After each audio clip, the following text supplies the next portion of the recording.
independent party outside the entity, auditors will be more comfortable with that than having that information from within the entity. So for instance, let me give you an example. Confirmation, bank statement. If I need bank statement and the client brings me a bank statement, and then personally I write to the bank and the bank also gives me bank statement. If you are the auditor, which one will you rely on most? The client has given you requested for bank statement. The client has given you the bank statement.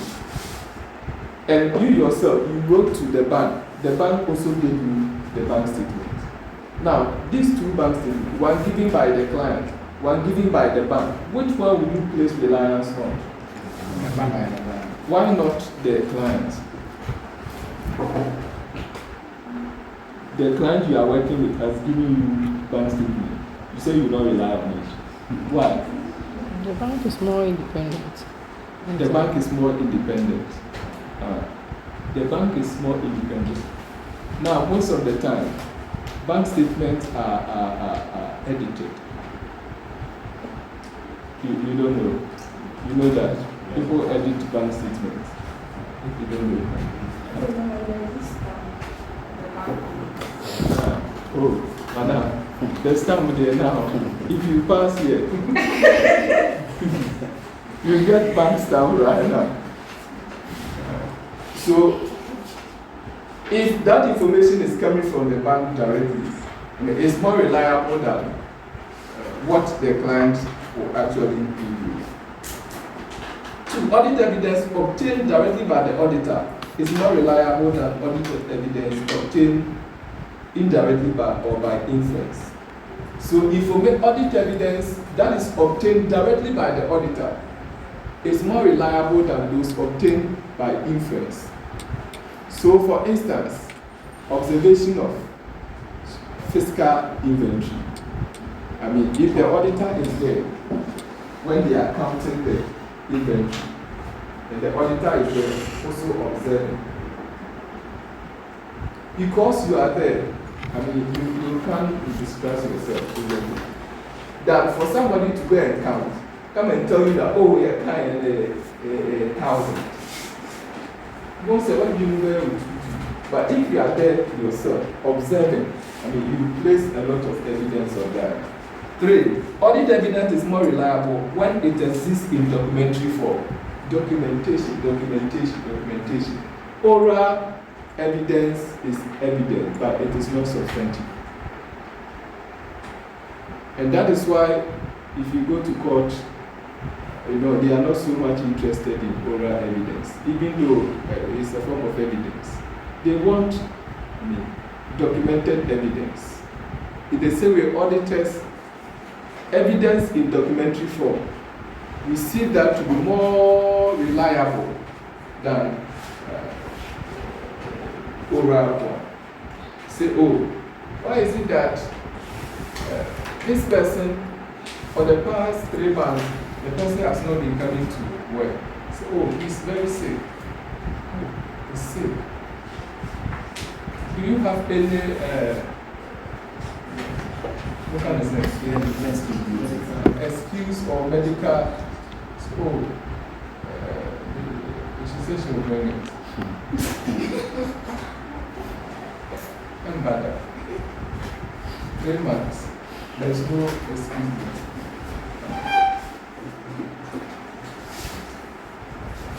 Audit evidence provided by original document is more reliable than photocopies. So most of the time, we are interested in original documents. Last time I cited an example where somebody can use a medical receipt, one medical receipt to claim 2 benefits. So mostly, we are interested in the original document, not photocopies. The original may be somewhere doing other work. Some of the system generated receipt is fade out. And some people do receive the photocopy of the receipt and attach it. How about that one? Which The system generated. Yeah, it fades out. Okay. Yes. So people do photocopy of that one and attach it to that. They make photocopy Yeah. of that. And attach it to the plane. Yes, it happens. You see, if it is system generated, at any point in time there is a trail. If we go to the system should give us record of that. No, the person back, let's say they gave you prescription, you bought it from the Guapa. Yes. They gave you system receipt. Yes.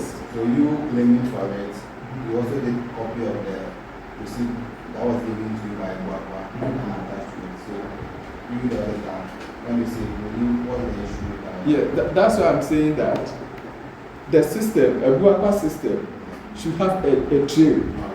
So even if maybe the information has faded, everything, and I want to verify myself, they should be able to prove from the system for me if it's something so authentic. There should be a trail in the system. But as he's saying, it happens. Maybe I am that. Omo print man, Miss Omo printer no photo, ink na sound. I did me into a na on one the pen. I try amount na to so. See, now do them the go so it has been happening. So most of the time, system generated one, a bus about a photocopy, not FI attached. That is acceptable. Now let's look at techniques of gathering audit evidence. There are so many techniques. There are so many ways of gathering audit evidence. One of said technique is inquiry.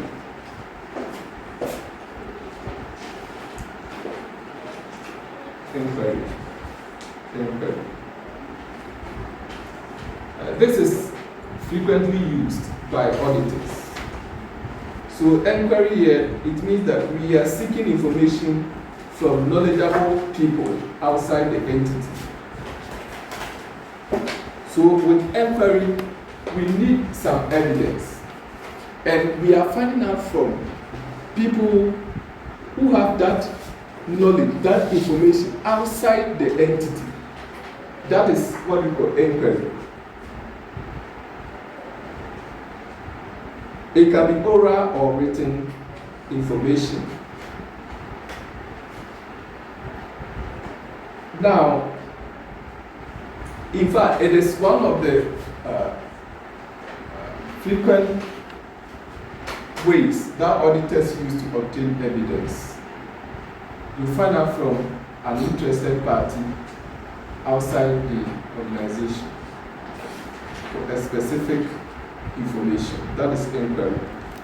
Then we have something we call observation. Now, observation is looking at a process or procedure being performed by others. I just give an example, like inventory. Observing inventory count. So here, with observation, you don't take part. If you are undertaking an observation, you don't take part. You are just watching the process. So if it's inventory, counting of inventory, you don't go there and tell the supply officer or the storekeeper that I am the auditor. I'm coming to count the inventory. So open the door for me. Then you, the auditor, you go and stand there and start counting the items one by one. Where you're saying, oh, you don't do that. That is unprofessional. Auditors, we don't count inventories. You observe counting of the inventories. So you go there, you tell the supply officer or the storekeeper to count the inventory while you also observe. But you don't go and take that work and start counting like that. You don't do that. So you don't count inventories. You observe counting. So when you went to the mortuary, you didn't count it? I didn't count. I told the mortuary to count while I observe. So I don't count the inventories. I observe counting. because you may even not have the experience in counting. They have their own, they can just count one, and then you'll be observing what they are doing. So, mortuary auditing. No, it's a nice audit. Then we have inspection. So with inspection, the auditor takes part. Inspection, the auditor is there. You want to see the thing yourself. You want to experience it. So with inspection, you will experience the item. When you are doing inspection, you need to experience the item. Observation, you don't actually experience it. You observe it. But with inspection, when you are inspecting a vehicle, for instance, you don't just observe it. I mean, you need to touch the vehicle. This is a inspection. I did our inspection.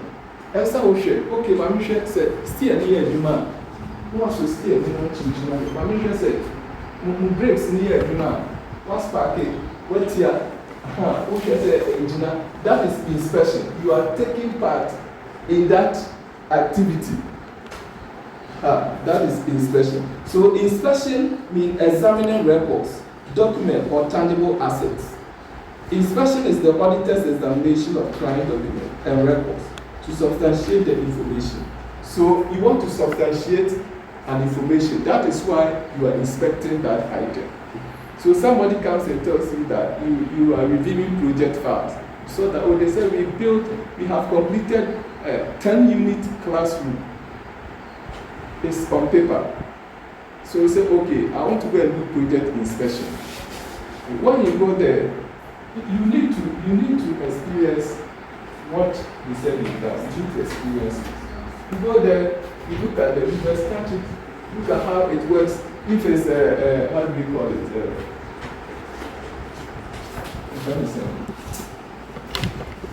Fridge, and I say, yeah, be a fridge, you know, like I say, yeah, man. I mean, you need to experience it. You need to experience that is inspection. If it's records and documentation, I mean, you need to feel it. That is inspection. Then we have what we call recalculation. Recalculation. So with recalculation, you want to test the arithmetical accuracy of the transaction or the figures. So recalculation means that you are doing it again. So you have been given some financial information. Then you take your calculator, then cast the figures again. I mean, you want to be sure whether the figures are correct. That is recalculation. So you do the summation again, or you do the casting again to satisfy yourself of the value. It will be say 500, 800, 1,000, total, a year. 2,400. Say no, how much? Is this correct? It's wrong. It's wrong. But if you don't do casting, recalculation, especially if a doors will be dry. If you don't do casting or recalculation, you will accept it like that. But while we have recalculation, we are going to say a best 2,300, isn't it? So until you do recalculation, it may be difficult for you to know the arithmetical accuracy of the figure. Most of the time, financial statement. So Oyana and Balancia, the Omoyan said, now what the figure national say a balance. It is sending a soft copy now. You know, Excel, when you use the formula, now the clicking on answer this one. Formula bar home. If you show me, most of the battle, so no formula bar. Now, okay, no manually. That is a problem.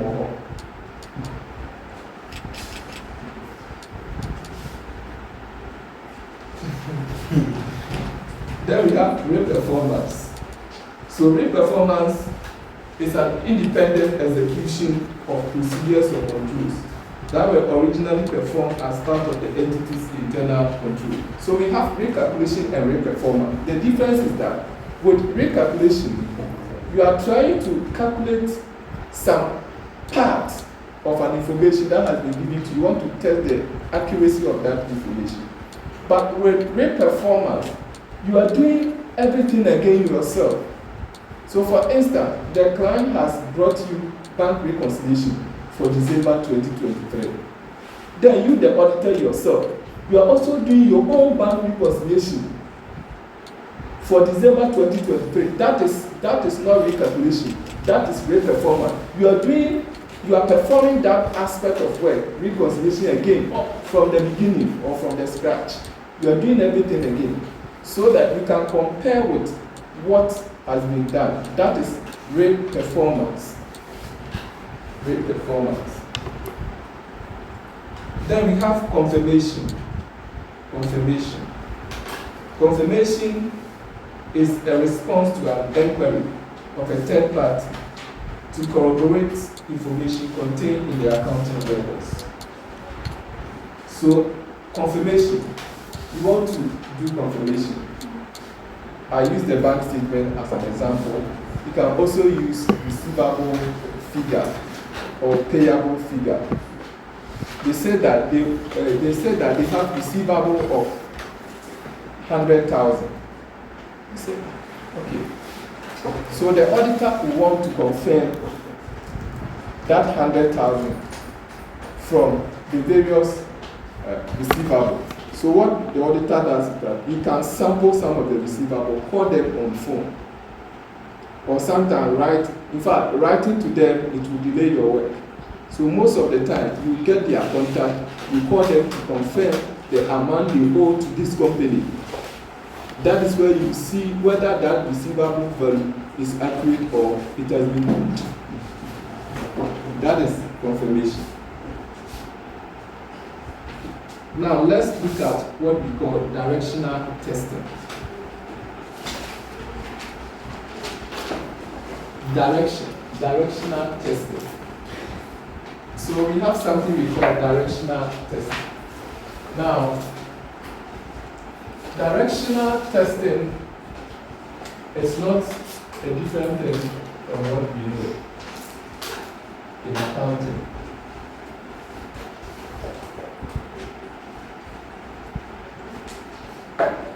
Directional testing is a form of substantive test, and we have already discussed substantive test and test of control as two main methods of testing. Now, substantive test.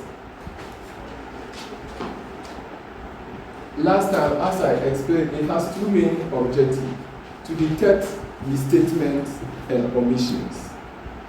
And this directional testing is based on the substantive test approach. Now, the concept of directional testing is based on the double entry principle of accounting, which by now everybody knows. The double entry principle of accounting.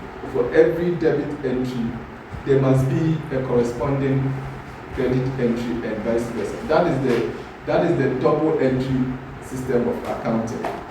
And that is the accounting, in fact, that is all that you need to know as an accountant. That is all.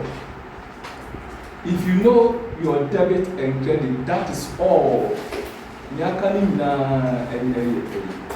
debit and credit. Now, with directional testing, what the focus is that most of the time, the idea of directional testing is that in preparing financial statements, debit items are more likely to be overstated. That is the premise on which directional testing is based.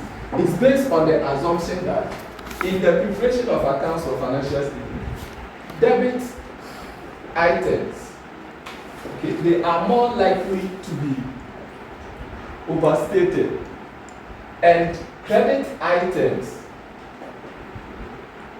are more likely to be understated. So most of the time, this directional testing it helps to detect fraud and and errors and even omissions and misstatements. So what it means is that, what this means that most of the time, you see the trial balance. When we were in school, we were taught that the purpose of the trial balance is to check the arithmetical accuracy of the accounting record. Is it true? Is it true? It depends. It depends. Okay, you say it depends. Yeah. But you see, the issue is that when the trial balance agrees, it doesn't mean that there is arithmetical accuracy. No. But you see, in SHS, at that level, that is what you should know. That is what you should know. But under normal circumstance, if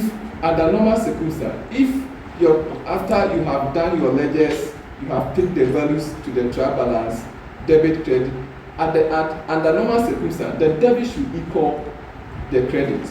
I mean, that tells you that the work that you have done is right. To go say, oh yeah, accounts, especially or SHN, to go say, oh yeah, na trial balance in fact, now I have basa, just I don't know what team. Yes, sir. But the issue is that people can manipulate trial balance. So even though arithmetically, debit and credit in a balancing, but figures near wrong. And I hope you know there are errors that do not affect the agreement of the trial balance, and there are errors that remember suspense account on this. So this directional testing, what it means is that the auditor must open the eye, so that even if you are giving a trial balance to work with, the fact that the debit equals the credit does not mean that everything is okay. Because you should know that most of the time, debit items are more likely to be overstated. When people want to commit fraud or they want to misdescribe transactions, most of the time they push those values to the debit side than the credit. Why? Because, for instance, I'm now practical example. Trial balance, there were debit, credit. Or let's say 40 days. Okay, something like this. And now here sales. And now here figure. Say anybody has sales. Sales our debit and our credit balance. No credit balance. And I want to sales 50,000. Trial balance that plan the man renew. And I want insurance. Our debit and our credit. Debit. 30,000. And I want payout.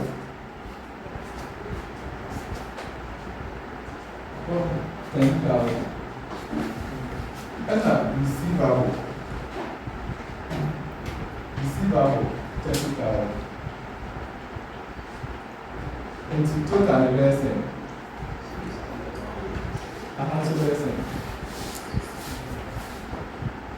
now I'm passing the only we have job. To wow share now, what we see the balance. A balance fund, just a portfolio my balance here. But with the concept of directional testing, everyone will say, okay, all the about balancing. But if you all have figures, you say to be compensating balances. What is compensating balances that? Come to me, a figure if you allow them to show you, not all the way up for balancing. Mum say you need that one. For instance, your family say, oh, what legend you want us at? Let me have a say, let me say, oh, figure here over here. Meeting your massage and I'm a travel balance and a balance. You know that if I increase sales to 80,000 here, if I increase sales to 80,000, and then I'm and then have a balance. We increase sales to 80,000, 80 plus, we then have a missing. Remember the 90,000. I just said, I short it by saying, Yes. 30, 80, and then I'm not a balance. When you see fingers in the back. 80, most of the time, people say, let me the 100%, 60,000, and balance it. And the idea, a bit to me, and say, especially, so one will say, yeah, or yeah, or yet you accounts no moon accountant to now wakako push yako share expenditure now what me up push and say we say no why increase sales now what increase and who increase credit no now who increase debit no so e be balance pepe but over call lender nothing gets new different. So most of the time, this is the concept of directional test. Directional test in my head as I say, can balance, eventually balance here, and then correct. Why? Because people can compensate the figures. 80, or you be free her, now or the difference now share now a balance. And that is the idea of directional test. So it says that in the statement of financial position, assets are more likely to be overstated. And asset has debit balance. And that's why we are saying that debit items are more likely to be overstated. It don't say items are what debit balances. They are more susceptible to overstatement. Assets, expenses, mostly I know what debit balances. And liabilities, any income. And what credit balances. Mostly they are more likely to be understated. Now, that is the concept of directional test. Let's talk about audit sampling.